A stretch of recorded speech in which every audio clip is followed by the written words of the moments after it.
used to think bullying meant bruises, black eyes, torn shirts, shoves in the hallway, but that's not how it started for me. For me, the first blow wasn't a fist. It was laughter, not the kind that makes you feel warm, the kind that makes you wonder if it's about you. It was the way they said my name, drawn out, sneering, stretched like gum between teeth. It was the whispering that stopped the second I looked up. The eye rolls, the lunch tray accidentally knocked to the floor, the way every joke somehow had my name in it, even if it wasn't about me. My name used to feel like mine. Now it felt like a punchline. First, I tried to laugh with them, because if I laughed, maybe I'd be part of it, even if it hurt, even if it wasn't funny, even if every time I laughed along, something inside me quietly curled up and disappeared. I didn't tell anyone, because what would I say? They're making me feel small, but it's not technically mean. They joke about me, but they're smiling when they do it. They're not hitting me, but I feel bruised anyway. Yeah, try explaining that.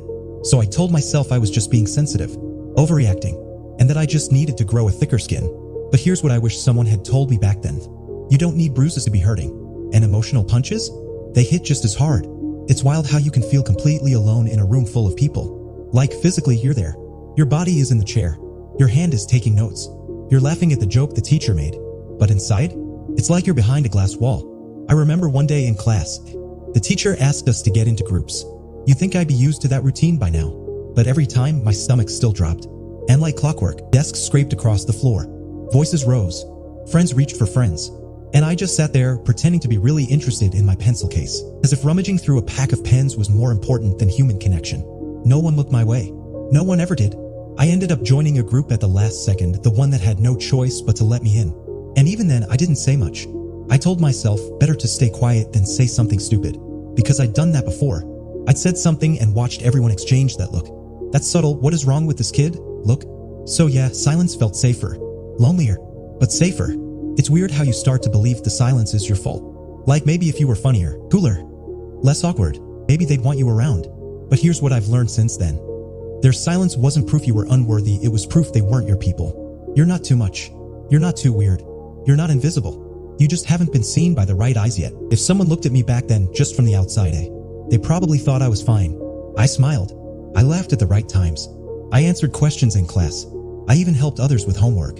I looked okay, but that smile? It wasn't real. It was armor. Something I put on every morning like a school uniform. Smile so they don't ask questions. Smile so you don't stand out. Smile so maybe they'll stop targeting you. I became really good at pretending. So good that even I started to believe I was okay. Until I got home. That's when it all came crashing down. When I'd sit in my room in silence and feel every word they said echo in my head. Why do you walk like that? No one invited you. Chill out, it was just a joke. Those words don't sound like much, but they were louder than any scream. I remember staring at myself in the mirror and thinking, if I could just change one thing, maybe they'd stop. One thing turned into 10. My hair, my voice, the way I dressed, the way I walked, even the way I laughed. I kept trying to edit myself into someone more acceptable, more likable, less me. But no matter how many things I changed, the bullying didn't stop. And that's when I realized maybe the problem wasn't me. And if you're watching this, and you've ever looked in the mirror and wished you could shrink yourself just to be liked, I want you to hear this. You don't have to erase who you were to fit in. Because the people who make you feel small, they were never big enough to see the real you anyway. There was this one day, I remember it clearly. I couldn't do it. I couldn't walk into that building again with my head down, pretending not to hear the whispers. Pretending the loneliness didn't get heavier every single day. So I didn't go. I stayed in bed staring at the ceiling. No tears. Just empty. I thought maybe someone would message me. Ask where I was. Wonder if I was sick. But nothing came. No pings. No missed calls. No, are you okay? It was like I disappeared and the world didn't even blink. And you know what? That hurt more than the jokes. More than the silent treatment. More than the laughter behind my back. Because at least when they made fun of me, they saw me. But that day, I was invisible. I spent hours scrolling through social media, seeing posts from people in my class, joking, sharing stories, talking about things I wasn't part of. That's the kind of isolation bullying creates. It doesn't just hurt you in the moment, it convinces you no one would even notice if you were gone. And if you've ever felt that way, like your presence didn't matter, I need you to hear me. You matter. Your presence matters. Your story matters. Just because the wrong people didn't check on you doesn't mean no one ever will. Sometimes it's not that you're forgettable, it's that they never looked close enough to see your worth. But I promise you someone will. And until they do, let this be proof that someone out there already cares enough to say, I see you, I hear you, and I'm glad you're still here. There's the slow shift that happens when you're bullied long enough. At first, you know what they're saying isn't true. You roll your eyes. You tell yourself they're just being cruel. You fight it even if only in your head. But then one day, you stop fighting. And you start agreeing. Maybe I am annoying. Maybe I am too quiet. Too awkward. Too much. Not enough. Their voices get louder. Yours gets quieter. And suddenly, you're not just being bullied by them. You start bullying yourself. That's the part no one talks about. The part that lingers after the teasing ends. After the group chats go quiet. After graduation, after moving schools, after time passes. The words stay. They echo, not like thunder, but like a dripping faucet. Quiet and constant. Drip. You're not good enough. Drip. You'll always be alone. Drip. No one wants you here. It's exhausting. And honestly, there were days I didn't want to get out of bed. Not because I was tired, but because I didn't want to be me that day. If you've ever felt that, like you're dragging a version of yourself around that someone else built out of insults, I want to tell you something I wish I'd heard back then. Their words were never the truth. You just got tired of defending yourself from the lies. But you can start again. You can rebuild a voice that's yours. One that speaks with kindness, with courage, with truth. And maybe that voice is quiet now, but it's there, and it's waiting to be heard. There was a day, one I didn't plan, didn't rehearse, didn't even see coming, when I finally said something. Not loud, not in front of everyone. Just one sentence, to one person. It was after class. I had said something, not cruel exactly, but casual. The kind of comment that stings because it's supposed to be harmless. And I don't know what made me do it, but I just looked at them and said, "Hey, that actually hurt." That's it. No speech, no dramatic music, just that. They stared at me like no one had ever told them before that their words had weight. And to their credit, they apologized. I wasn't expecting that.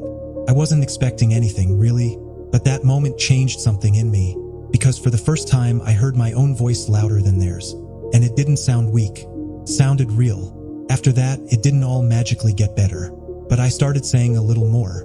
One sentence turned into two. Two turned into a conversation. I found people who actually listened. People who didn't need me to shrink myself to fit in. People who saw me, not the version others had painted. And slowly, I started to come back to life. If you're watching this and you haven't spoken up yet, if your voice still feels buried under everything they've said, please know this: you don't need a crowd to begin healing. You just need one moment of courage. One person who hears you. And if you haven't found them yet, let this be the moment. Let me be that person right here, saying, "You are not what they said you were. You never were." The thing about healing is, it's messy. I used to think once the bullying stopped, I'd just go back to being normal. Whatever that meant. Like all the pain would fall off my shoulders overnight and I'd finally feel free again. But that's not how it works. Some days I felt strong. I'd laugh for real laughter. I'd talk to someone without second-guessing every word. I'd walk into a room and not search for the nearest exit. Other days, it all came crashing back. A phrase, a tone, a memory triggered by something random. Suddenly, I was 13 again, sitting alone at lunch, convincing myself I liked the quiet. I doubt everything, replay old moments, ask questions that had no answers. Why didn't they like me? Did I do something wrong? Was it me all along? That's what no one tells you. Healing isn't a straight line. It's a loop. A messy, twisting path with steps forward, steps back, and a whole lot of sitting still. But each time I got back up, even when it was slow, even when I didn't feel strong, I realized something.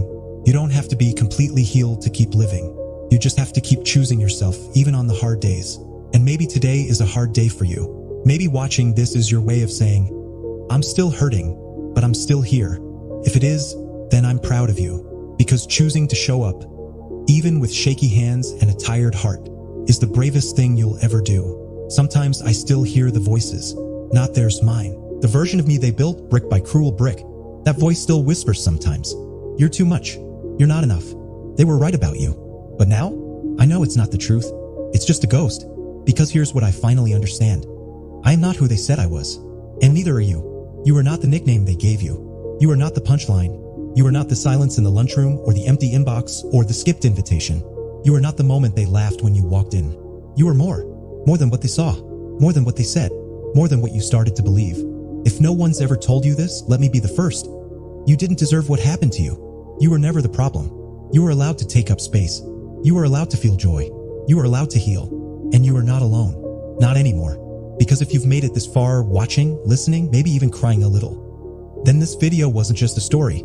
It was a mirror, a reminder that someone else has felt what you're feeling, that someone else got through it, that maybe you will too. So here's your moment.